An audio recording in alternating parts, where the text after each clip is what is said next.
Hello, BookTube. Well, as you can see, I have a guest.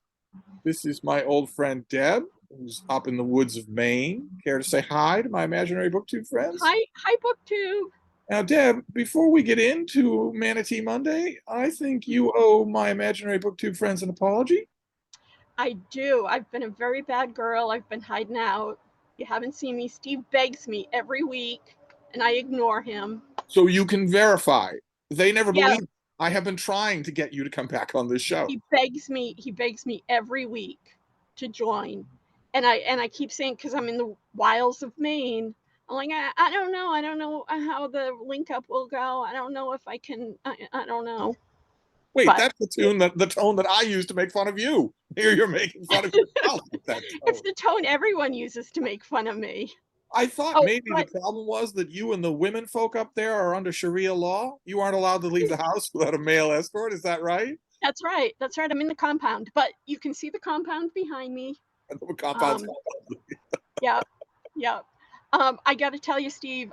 Saturday night when my men folk visited, I showed them a little piece of one of the Manatee Mondays, and their comment was, "He really makes fun of you." You remember how at Barnes and Noble, every time we got a new manager, they were always shocked that what do these people all hate each other? Yeah, And yeah. when we went to the new store, They'd take poor me Heather. aside and they'd take me aside and they'd be like, "If Steve bothers you, let us know and we'll rein him in." And I'm like, "No, no, I can take care of myself with him." I remember when poor Heather became manager. She had no idea what was going on. All these people savagely attacking each other. We attacked with love. We were a family. And you only attack the ones you love. Certainly, that's true in my book. You loser. Yeah. Yeah, that's So, that's true in my family. so here on camera, you can probably promise my imaginary friends that you'll show up more often. Well, yes, now that I know that it works, It all works. hopefully things will stay connected throughout the Proud, broadcast. proud Manatee Monday, yes, because we're going to go back to our ordinary program of Manatee Monday, which has three parts: my aches Yes. and pains, my stories, and my books. Yes. If Deb and I don't regulate what we're talking about, we will just talk nonstop like two old Donegal fishwives over the back fence. And who wants to listen to that? Not me. No one. No Uh, one wants to do that. let's start with my aches and pains. You can go Okay. first because you're the big guest star. They all want to see you. I've been flashing back to the years in the bookstore where all the cool kids in the cafe only wanted to talk about Deb. She's the cool one. They don't want to talk about me. No. No, they would defend me to you against Constantly. you as They well. constantly defended you. Yep. So my ache today is for some reason yesterday and today, and I think the night before, I have a sudden pain, like a stab of pain in my left hip. Okay? As if and it's not random. It's when I like kind of roll over on it a little bit, as if something is poking into me. Except obviously nothing is because I've checked. And I don't know what that's from. Have you had your appendix out? No, it's like on my leg. It's below my butt cheek. Oh, you said On your my hip. on my on my thigh. It's on my thigh. Oh, Yeah. So considering that it's you, your appendix might be there. Who knows? who knows? It could be. It could be. I can't believe I said the word butt cheek on the internet. It's But what you've been waiting for. You got to but give the but, viewers what they want. but folks, sometimes you have to get descriptive. Is it Um, is it prohibitive? I mean, is it alarming?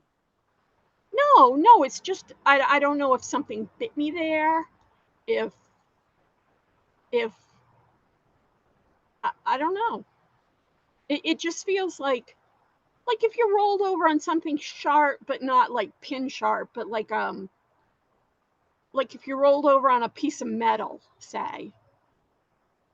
But I don't have metal anywhere in my clothing around that area. Not since the 70s. Yeah, yeah, Those were the days. yeah. But, You would have okay, so been. you're like 200 miles away from the nearest doctor, right? I know I'm out in the middle of nowhere. Well, here's hope it stays benign. It's, Well, it's more ominous than my own ache and pain. I no, I mean it's only been a hope. couple days, and it feels like something that will like that will go away. It doesn't feel like a major problem. It's just all of a sudden it catches me off guard. It's like, what the hell was what am I? At first, I assumed I was sitting on something sharp, or not totally sharp, but hard, Look hard. behind me. The little princess hears a voice she recognizes. Hello, my little sweet Frida. Hello, Been a long sweetie. time since you played with her. It has. My PC is being slowed by a bunch of crap. No doubt. No doubt. Well, my ache and pain is something that I can't really go into Okay. great detail about on the internet. I'm not going to mention butt cheeks.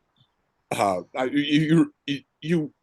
viewers don't remember. You will, of course, remember that I used to scandalize people at our info desk all the time by being inappropriate, or as one of our coworkers used to say every day, "You're vile."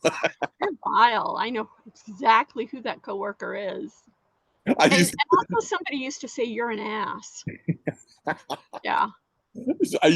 we used to crack up because she knew that I was waiting, that my day wasn't complete unless I had stepped over the line far enough so that she would whisper to me, "You're vile." But I'm Yeah. not going to do that on this show. All I'm going to say is my ache and pain is that I have a pimple, not only where I've never had a pimple before, but where I didn't think pimples could happen. Let's just put it that way. That's my ache and pain. So, like you, I'm hoping it Okay. goes away. I'm hoping that it doesn't Now stay. people are imagining the worst possible places, If they imagine half a dozen of them, they're going to hit the right one. which is why at least specified that, the area, because I didn't want people imagining a worse place. Because it's on my thigh. It's on my thigh, my upper thigh. So, we'll put the ball back in your court. What is Okay. your story? My story, um, well, we all know the big story. I'm sure You you'll and I talk have about both been that. outraged by the big Huh? story. You and I have both been outraged by the Yes. big story Yes. constantly. But my big story is you can probably hear the traffic in the background, and yet, like, we live on a fairly busy street, a lot of traffic goes by. However, behind us here is a wooded area. It's not very deep. It's it's less than an acre. It's like half an acre maybe, or a third of an acre. It's not very big. And not that I have any idea how big an acre is, but um, there are deer that live back there, and they will come out onto our lawn. They will come right up to the house. They will eat out of our vegetable garden. We've seen them just to the right. I mean, the left over here in my mother's flower garden. And one night, so the road is in that direction. It's in front of me. One night, my mother and I were sitting in the living room, and we looked up, and there was a deer looking through the window at us. So it was on the roadside, which is really odd because we live on a fairly busy road for Maine. And and it was this little tiny deer staring at us through the window, like we were a show. Now, would I've a couple of follow-up questions there. Would that deer, if you left your front door open, not standing there, just leave it open as a matter of course, and that deer saw that door open for maybe hours, would it walk into the house? I don't know. I don't know how close it would get. I mean, it eats from the bushes right outside our windows. So it's familiar with So the house. so it gets very close, and it's not just one deer. It's maybe 5 or 6 deer we've seen at a pop, like all on our back lawn. So Okay. it's a small herd of deer. And the second question I have you ever wandered back into that fringe to see if you can see bedding areas or footprints or hoof prints or My anything like that? Yeah, my mother has found areas where they bed down. Really? Oh Yeah, wow. That's so cool. And there are days, oh, this is the another part of my stories is Lucky for some reason That's your has, little dog. huh? Identify. Lucky is your little Oh, dog. yes. Lucky is my little dog. Some of you have seen him right now. He's inside, just sitting just inside the doorway, sitting on the sofa. Um, but he, especially on rainy day, not when the rain is actually coming down, but when it has rained and the ground is wet, he will refuse to go outside. And I don't know if he's picking up smells from like the wildlife or what his problem is, but he acts like he's terrified to go outside. Do So, you have any wildlife that's predatory um, back there? I mean, do you have we, like marten or fishers or? the only thing we've seen is a fox. Oh, okay.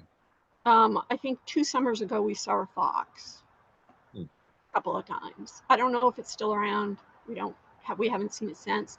But as far as I know, the we have deer, because they're so similar. We have deer, um, and probably chipmunks and squirrels. There's a chipmunk that lives under the porch. That kind of upsets him a little bit, I think. He doesn't like that. Um, but I haven't seen any other creatures other than that Chipmunks fox. don't upset Frida. They make her furious. She And she goes for chipmunks. so I don't know what it is, but yeah, he acts like he maybe can smell some sort of wildlife that he doesn't want to cope with. He doesn't want to deal with. And Bigfoot? sometimes he won't go out back, even if I'm like with him. But sometimes I can get him to go out the front door, which faces the road. Has he Sometimes, ever seen the deer? um, I don't think so. I don't think so because they come out like early morning and late at night. So Would the sight of a deer frighten him? I think it would freak him out. Yeah, Yeah. Okay. Oh. I think he would be freaked out by it because it's something he's not experienced. Well, your story was nice and peaceful and idyllic. A deer peering into your Yeah. house. My story is grim and horrible, and it's going to raise our blood pressure. So I feel Oh, guilty. okay. That's why I didn't go with Well, yeah, I'm the going main with the story. story that you didn't go with. And the story, of course, we're talking about, for those of you who are watching this video 10 years from now, Oh is yeah. the former president of the United States led a cartel of criminal activity to overthrow a duly uh, observed presidential election, overthrow the government, and install himself as a dictator. And he had a whole bunch of quislings helping him. And unbelievably, the law has caught up with them all. The law has caught up with them all. They are all facing multiple indictments.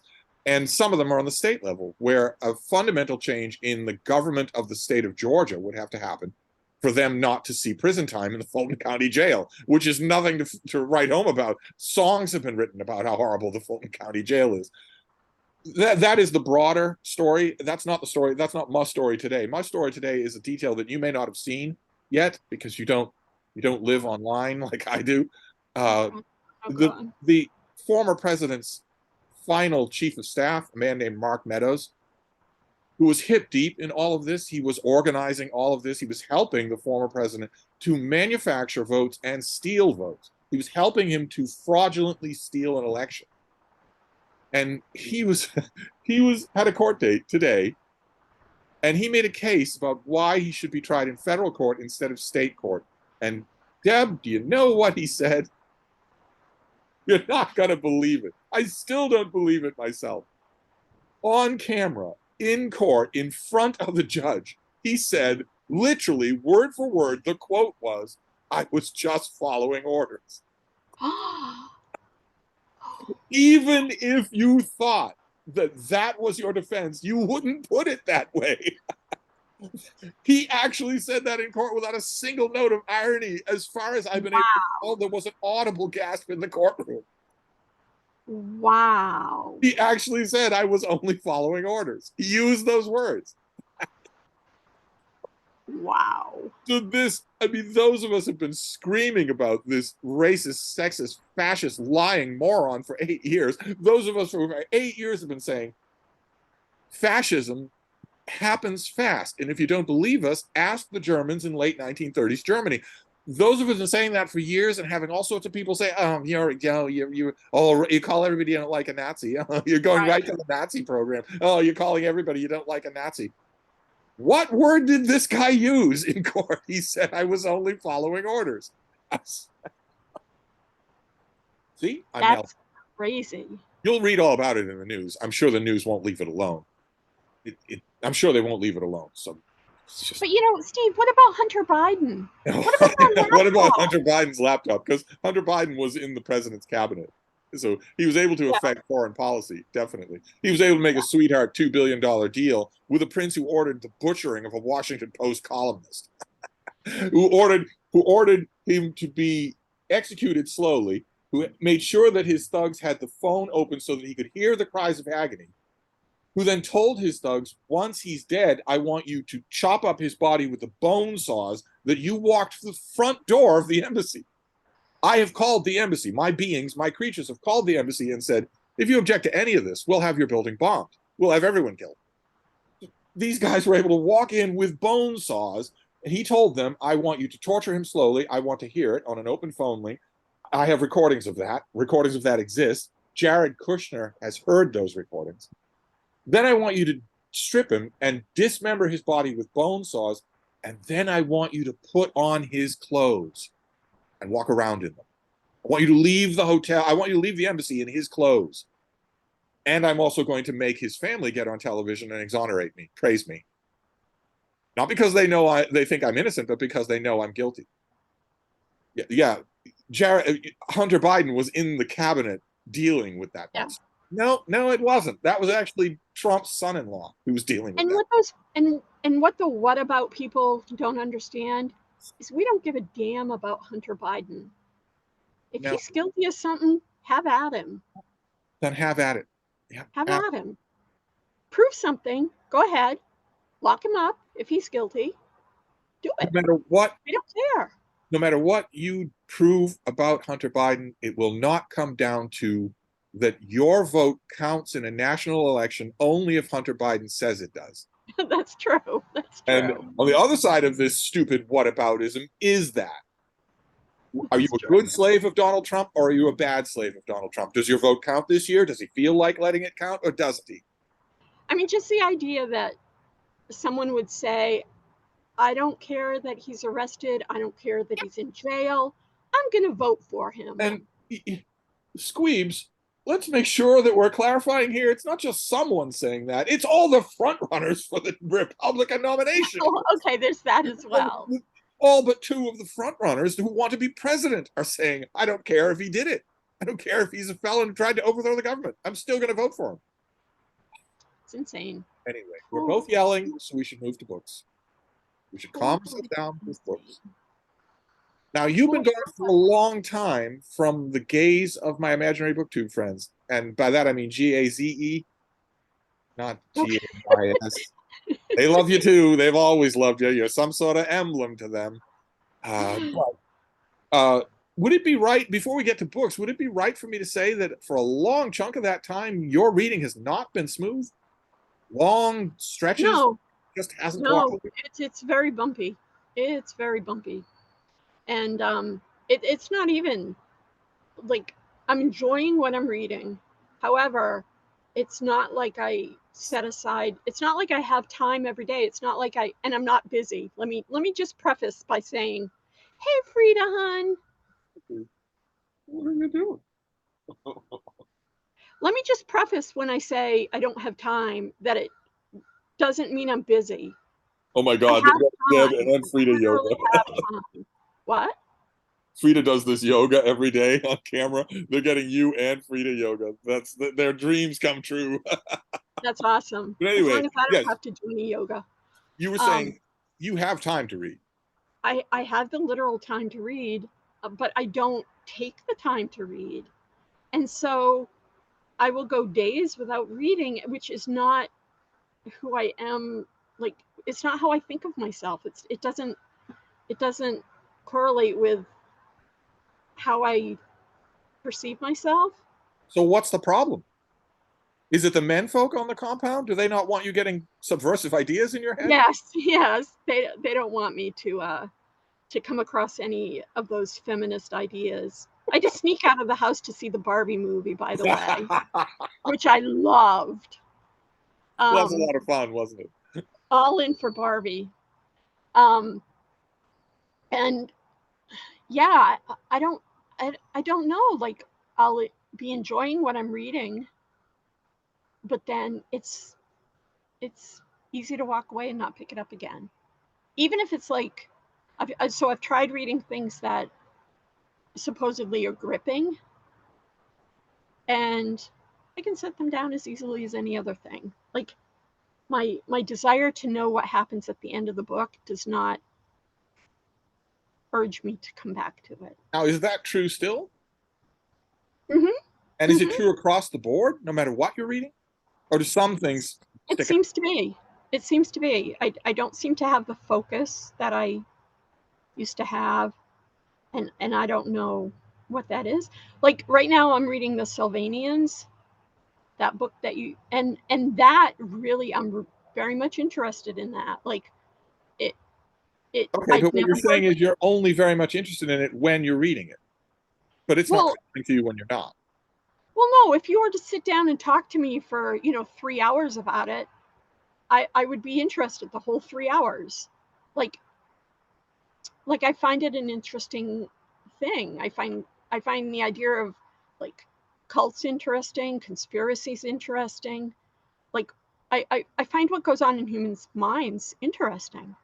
But there's something about the sitting and reading that I'll be like, oh, that's really cool. Oh, that's interesting. And then it'll be time for dinner. I'll set it down, and then after dinner, I'll not pick it up again. And I'm still reading it. I'm still interested in it. I Boy, just you're don't know. right. That doesn't jive with your view of yourself. No. It also doesn't jive with you in earlier years when, ironically enough, you had to fight for your reading time. Now you've got plenty of it. I know. That's what kills me. Is back when I was working, I was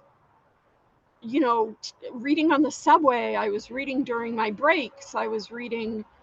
I would have stood on the sales floor and read if that had been a thing, like if we'd been allowed. Like I couldn't get enough, and now maybe it's because I don't have to like squeeze it into any place. Uh, It's just I can do it at any point.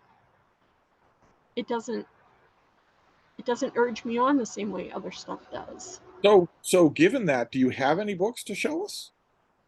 I didn't bring any out with me, but I mean, the so Salt is one, yep, and and you that's by also like Andrew a Phoebe Atwood Alexander Taylor Stella. mystery. Huh? You liked a Phoebe Atwood Taylor mystery that I sent you. Yes, I read Banbury Blog, which I loved. I sat out. You can see perhaps behind me. There's a glider sitting out there, or maybe Yeah, that's a well, pretty nice. No, don't it's touch probably anything. right behind me. That's a Um, pretty nice area to read it.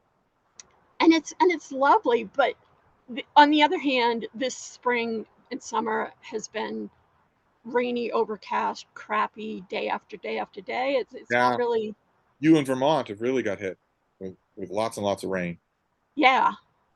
Um, and even if we're not getting, and we have gotten some flooding here, not where I am, but like a town or two over, so not very far away. Um,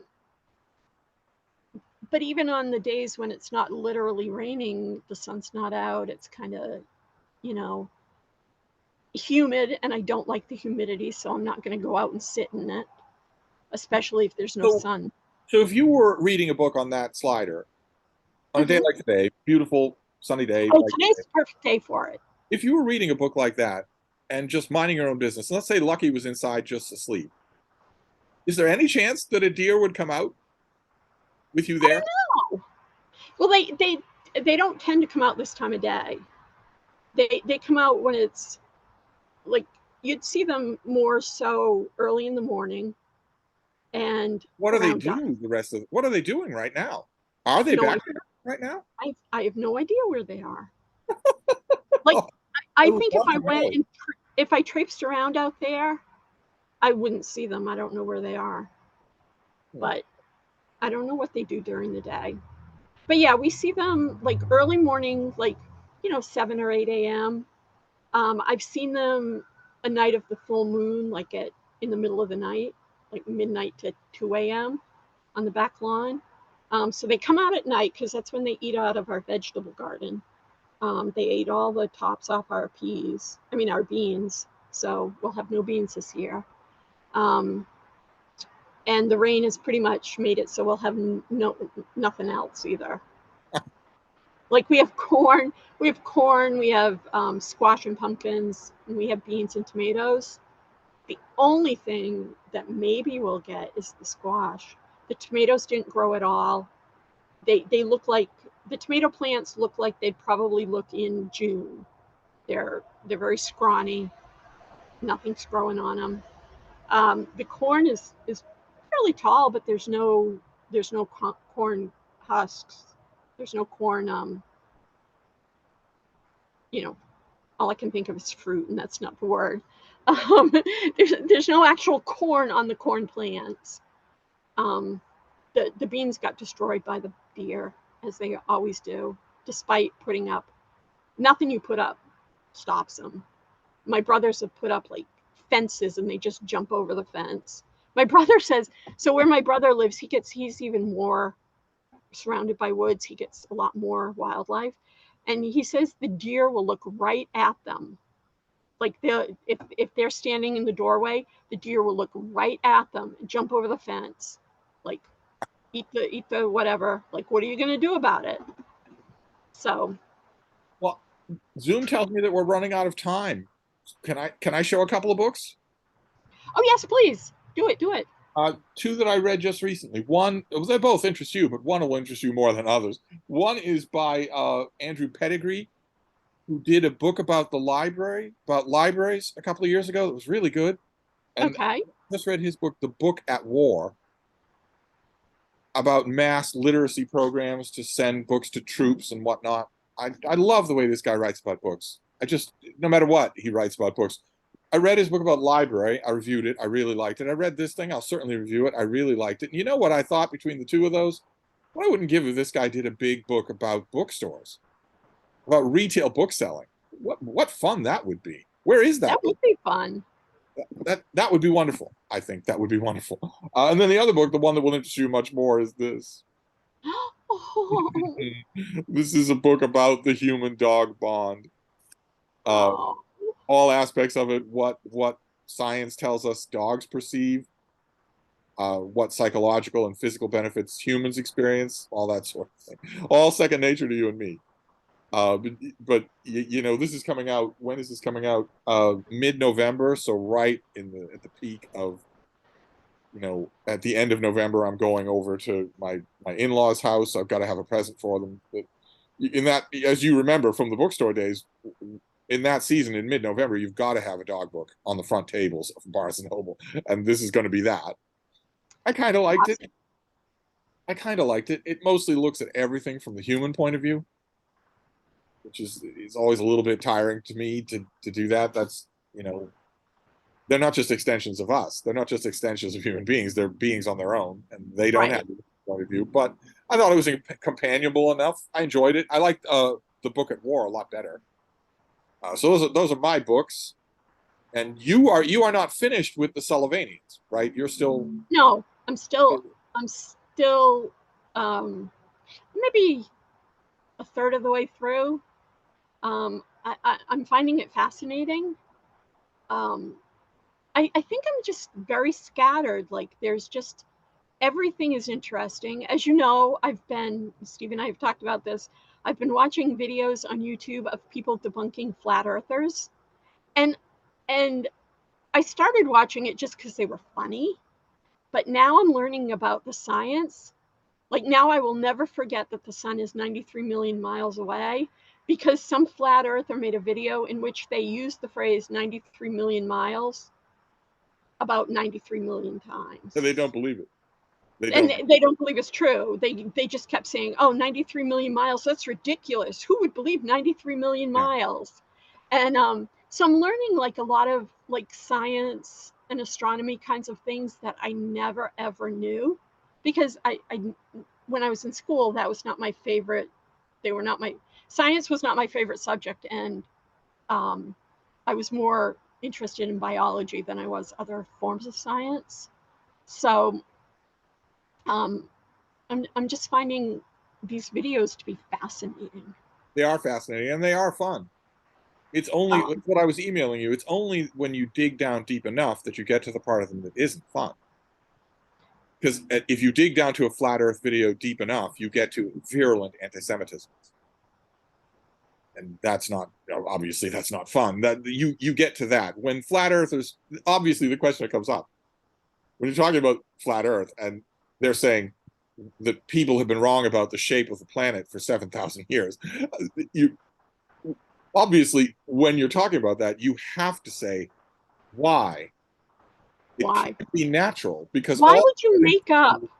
Right. Why, if the Earth were flat, why would you decide that it had to be a globe? Or why would you decide to lie to people? Why would you decide to manipulate people to believe that? Right. In other Why words, would the that be flat an Earth important story thing? has to have a villain. The flat Earth story has to have a bad guy. And if you Right. dig down deep enough, all of them will talk about Freemasons. They have no idea what a Freemason is. They get that from Eric Dubay. They get all of this from Eric Dubay. And Eric Dubay definitely knows who the bad guy is. In his story, he knows who the bad guy is. He says Freemasons so he won't be booted all the way off YouTube. But what he means are the Jews. And all of these people are parroting what he says. They're all parroting anti-Semitism, whether they believe it or not. There was some video where he had like a swastika in the background. Yeah, he thinks Hitler is a great guy. Talks about it all the time. As far as he's concerned, there is a villain here, a reason why people are being duped into believing that. I think that's what I find interesting about conspiracies is why. What is it? What is it? What is the purpose? Like, what do the people that supposedly are lying to you get out of it?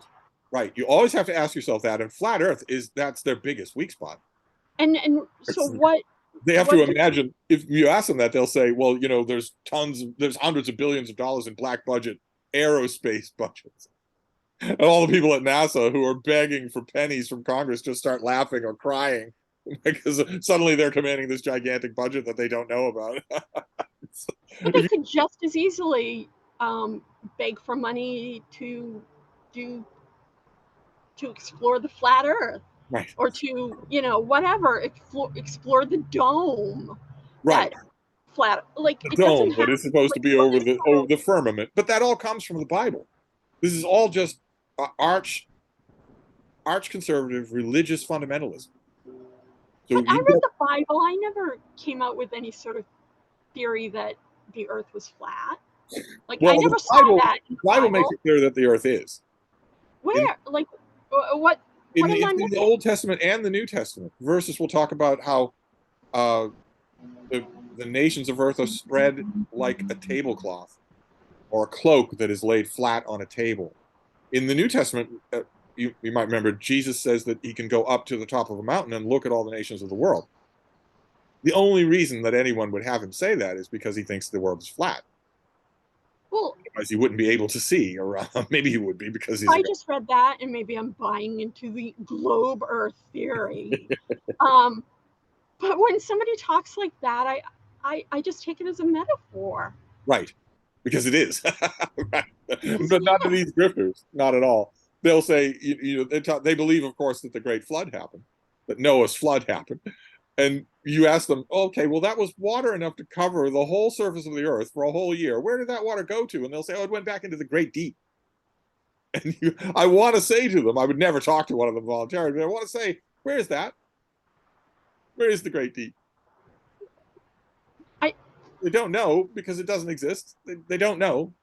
And I sent you a link to a debunking video that said, well, okay, you're telling us that the Jews won't let you visit Antarctica. even though 60,000 people go there every year for a vacation. You're telling us the Jews won't let us visit Antarctica because then we'd see the ice wall. Why couldn't you go near Antarctica and just sail around the world there? If it's a flat Earth, you would definitely get a different Well, impression. you'd be able to see it. Yeah. Nobody can I see don't it. know. Not allowed. Not allowed to see it. The Jews will stop you. Because why? That would be my question. Because we're why?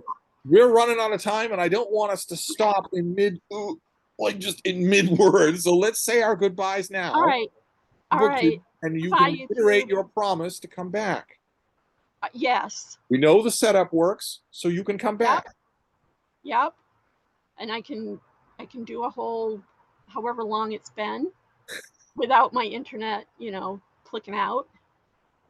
Let's try for next Monday. Let's do it. And I'm going